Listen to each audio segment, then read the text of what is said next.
When I was in college, I took a class on personal evangelism, and basically we were taught sort of how to share our faith and the different passages that maybe we should memorize if we were going to share the Lord. And one of the things that we were taught is that Revelation 3:20 says, "Behold, I stand at the door and knock, and if you'll let me in, I'll come in and hang out and sup with you." And that the passage was used sort of as like, hey, Jesus is knocking on the door of your heart. You need to let him in and become a Christian.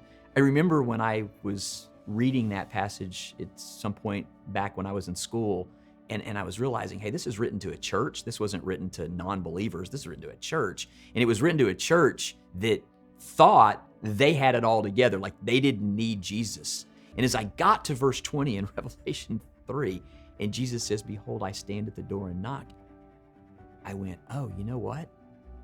That's the door of the church. It's not the door of anybody's heart. It's the door of the church. That the Laodiceans are actually having church inside a house or wherever it was that they were meeting. And guess who wasn't in there with them? Jesus. He was standing at the door and knocking. Can you imagine, like, wow, that we could actually have church and be a part of church and be in a building doing church?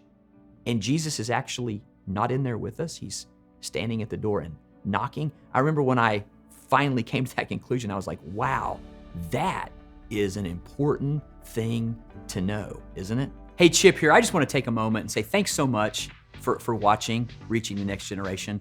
I really hope that this was something that was beneficial to you. And what I would ask, if you really enjoyed this, would you like it? Would you subscribe to it? Would you give us some comments? And most importantly, would you share it? I believe with all of my heart that the material and the content that we have on this channel truly can make a difference and resource pastors and leaders and Christians, and you can help us to truly help others to reach the next generation. Thanks so much for being a part of our channel.